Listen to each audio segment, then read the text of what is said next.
But anyway, welcome. Thank you. So, Thank you for having me. I remember you from from WSU like one time, Yeah. and then that was pretty much it. And I was gone. And you were out of there. So Yeah. And so I went there for my undergrad. Okay. I got a bachelor's in psychology. Then I pursued my master's degree in Madison, Wisconsin.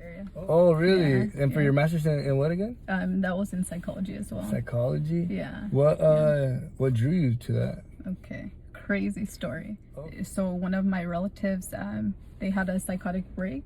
So someone laced their marijuana with PCP, and that's transdermal, so that'll permeate through your skin. Right. It'll fuck you up. And so Damn. he had a psychotic break, didn't remember who we were, like had no recollection of anything, as even like who he was, and then seeing his recovery and stabilizing after then, that kind of triggered something for me. How old were you when this happened? I was 13. Yeah. Oh dang, you were Yeah. young then. And he never recovered fully. I think that's what was most impactful, and that's the thing with like neurology, is like if your brain chemistry is affected, sometimes you never recover fully. So after you got your master's, did you start working in that field? Yeah, right away. Right away. And it was crazy though, just because I was raised like from like a migrant seasonal farm worker background. Yeah. So like very poor, right? So we're always accustomed to like surviving. That's how we are. And I got a job I think 3 weeks before I graduated, so I couldn't even walk. I know it was actually heartbreaking because my family was gonna fly out, but because of necessity, I had to start making some form of income. I had to fly out early and not walk. So the hospital where I worked at, they did like a ceremony for me, and so it was like, that was really touching. But yeah, that's one thing that I would like to like relive, like be able to walk, because I deserved it, Yeah, for sure. And you can't do that, like set that up with the school, like when you guys do a graduation, let me just come through real quick. It's because I left too early. I just couldn't stay. Right. Where I was hired on, they wanted me to start Right earlier away. than anticipated. Yeah. When you were in school doing this, were you already kind of like in the field, like meeting people to? Because I feel like that'd be kind of a shock to I mean, it's one thing to maybe study it, but to meet these people in real life, What was your first experience with that? Well, the second year is practicum year, so I was working in a hospital at that point. Oh, okay. So I was seeing like mentally ill patients. It was interesting though, like when I was young, my parents were absent a lot. My sister took on this role of a caretaker, and she's like more of a mother role to me. I think everyone in high school and middle school thought I didn't have parents because they wouldn't go to my sporting events. Okay. They had to work. We were really poor, and at that point I didn't understand it. But as a young adult, then you appreciate honestly their sacrifice and their absence, and you understand it. Who was the one that was the photographer? That recently, Cristobal, visual subject. And I really like identify with that sense of like reverence, so deep appreciation for your parents or people that have sacrificed for you, because I think we don't do that often. Yeah. Now understand my family and their absence, because I was really resentful at one point. Honestly. Right.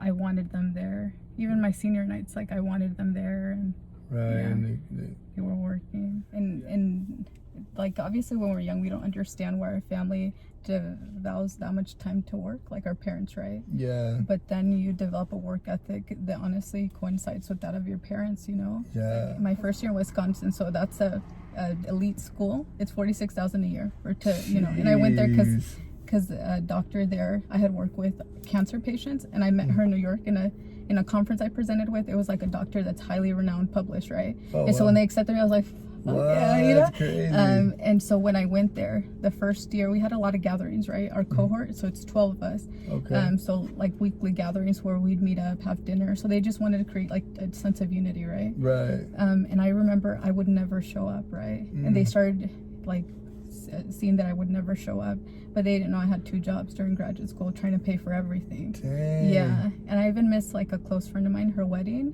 that I missed it because I was working so much and schooling. But they actually found out that I had 2 jobs, not through me, through someone else. Right. And they gave me a $46,000 scholarship the second year. What? I deserved it, I would say. But it was, for sure. Like it was I know that was like, I think a product or my hard work coming into fruition. Like for sure. What jobs were you working? It was just an agency that Okay. they'd look at the urban community and like try to bolster resources, so try to make things available for people that were of color. Oh, okay. And so I was just administrative assistant, so I would just help with paperwork or getting people recruited into the program. Yeah. And the other one was like, it was a child care, but I was the front desk person. So you had 2 jobs for Yeah. your master's, like during your master's, and then so you had homework on top of all this, and studied it for tests, and geez, dude, that's crazy. And a lot of people, like, not that I went missing for a while, but I think for a long time people didn't hear from me, or I wasn't as connected with friends because I was trying to survive, trying to not burden my parents, because, you know, they didn't have any kind of way to help me out, and that was okay. But Right. yeah, it was crazy. Now that I think about it, how I survived, you know. How'd you deal with like stress? Weird, but to me, what's therapeutic is like absolving human suffering, right? Helping somebody recover, you know, heal a wound or function when they weren't able to before because of the trauma they've undergone. So being a part of someone's healing, it was like therapeutic for me, and that's when I knew I was like, yeah, this is for me. So after you graduated there, did you still work there after you graduated? Did you end up moving back? No, I worked here in Tri-Cities as a mental health therapist. Okay, so you moved here? Yeah, then I did that for like 6 months, and then I wanted to try out CPS, you know. That was not for me. No? No. And then now I'm a designated mental health professional. So now I like evaluate psychotic patients or people that have committed or attempted suicide. And then I allocate resources or coordinate like psychiatric placement. Even competency too. Like if someone's in jail and they've committed a crime, we have to kind of differentiate whether they're in their right state of mind or coherent enough to understand the crime they committed. I mean, that's like a lot of dark and negativity. How do you stay? I'm dark and negative myself. No, you like if I even tell you a week's worth, and I work 2 full-time jobs currently. Still? Yes, by choice. Was gonna go into the military because I didn't know anything about college. You know, my friends talked about it, but I didn't know anything about it. And I actually went up to test for Army in MEPS. I don't know if you're familiar with Army, but they take you to this location where you test. You know, they check your physical health, then you do a couple of their standard testing to deem your physical health as, you know, like capable or good enough for the Army, right? But I was considered hefty at the time. I was a little bit heavier. They wanted me to lose 7 pounds in a week, and so I had to use diuretics. I had to starve myself. See, I think this is the moment that changed my life, though, for the better. And they were going to test me, and I said, oh, you know, hold up, just wait. I told the lady she was about to test me and weigh me, and I said, you know, wait up, and I ran to the restroom. I was puking, and I thought I was dying in the bathroom on the toilet seat. I prayed to God. I said, if you let me survive this, I'm going to go to school. Yeah, and then after that, and then a week later I applied for college, got a couple scholarships, and I had already after the deadline. Wow, yeah, it's crazy. It's crazy how much turns my life has taken. Then I was like, please God, if you help me survive, I'll go to school and and change the world. If you actualize what you really envision and really believe. And you said it. That's wild. Why do you think that is? Like, why do you think people are like ill motivated or? I think a lot of times it's overwhelming, or maybe they don't.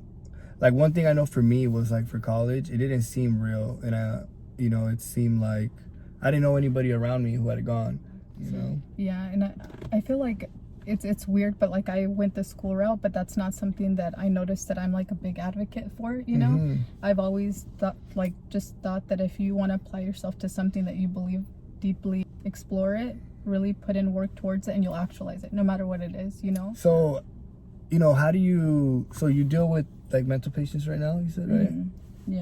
How I just wonder how that takes a toll on you. On me, it depends. Like, I know now, not that I developed it like a tolerance for it, but some things won't trigger, and it gives you a perspective of your life and to appreciate what you do have in your life that's going well, you know.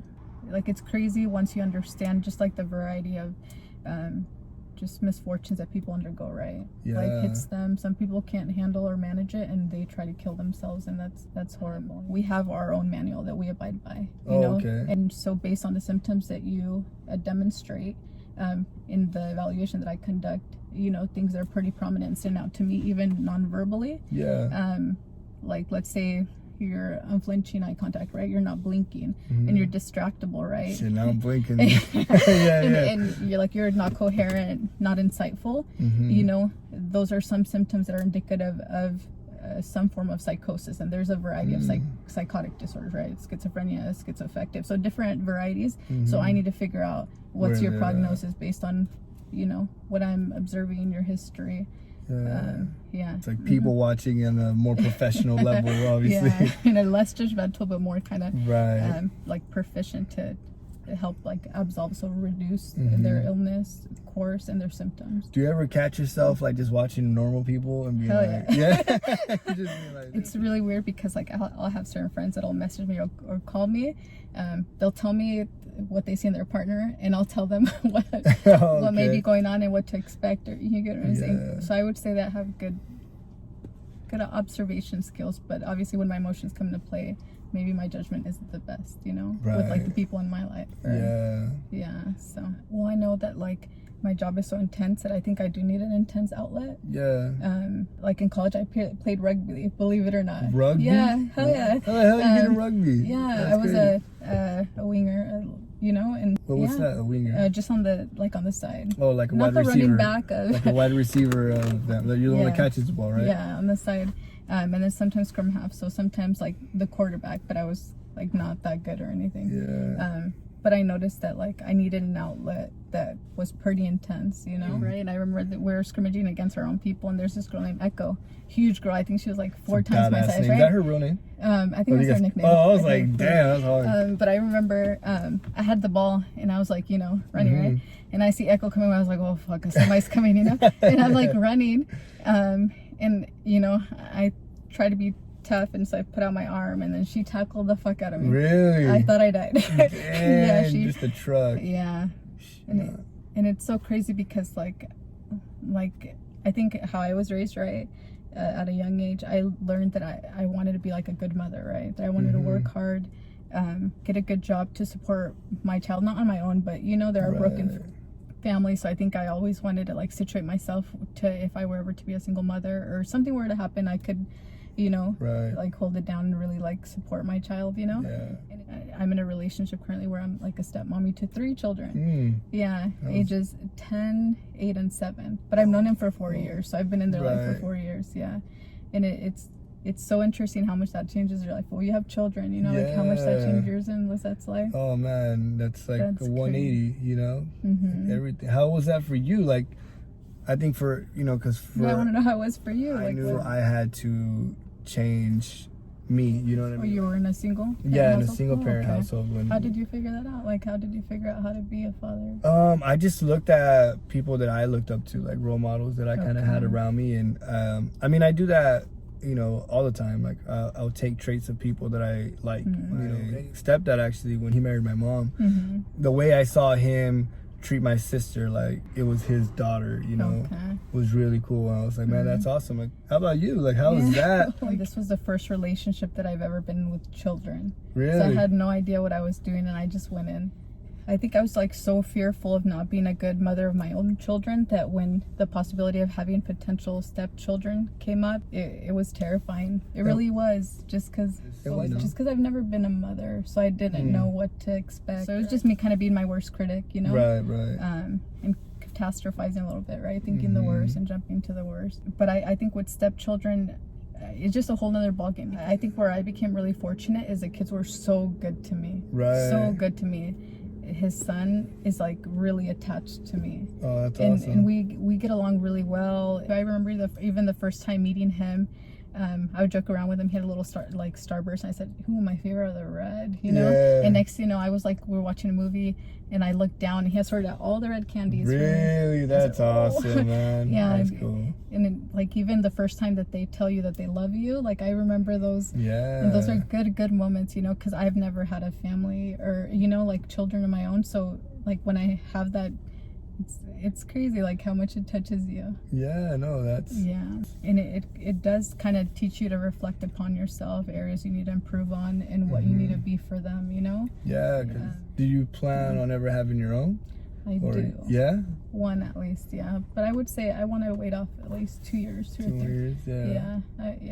because I want to have my own practice. Like I want to be independent before I like venture off and become a mommy, because I think I'm gonna quit all my I'm gonna quit every job I have when I have a kid.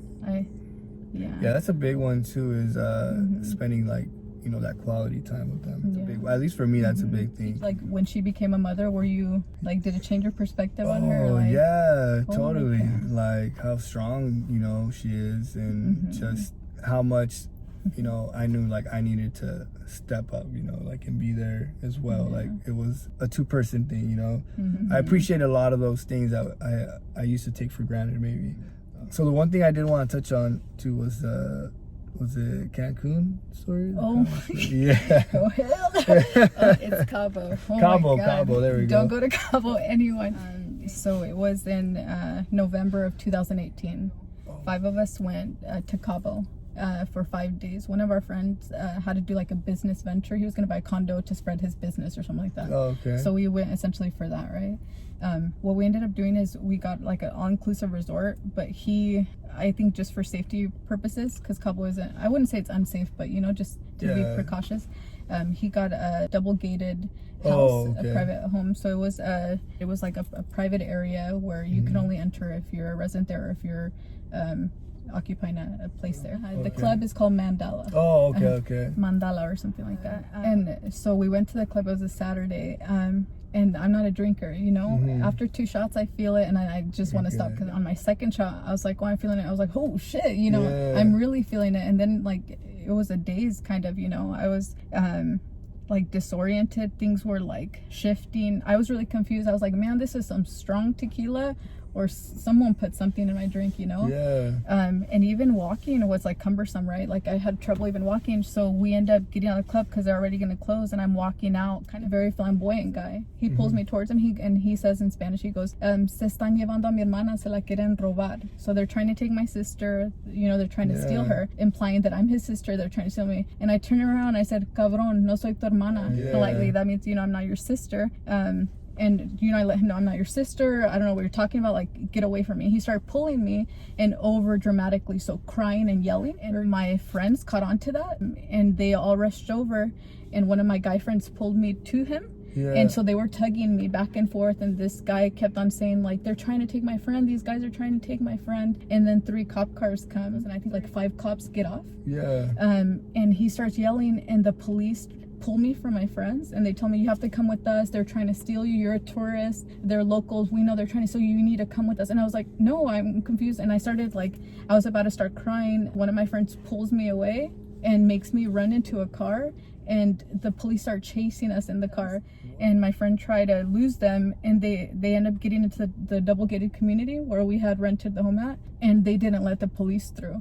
And so we went through, and like we got home safe, but like the next 4 days that I was in Cabo, I was traumatized. That is crazy. And it's weird because it didn't click. Obviously, I was like intoxicated or somewhat, but like everyone was in cahoots. Like everyone, like it was orchestrated. I really feel like it was planned, and they were trying to like harm me. I don't know what would have come if I would have like actually been taken, but they were like pulling me. I will never step in Cabo again. I wanted to come home right away, but I couldn't. It was scary. What'd you do the next few days you were there? Honestly, did you guys still go out and stuff? I didn't. Like, I didn't really want to.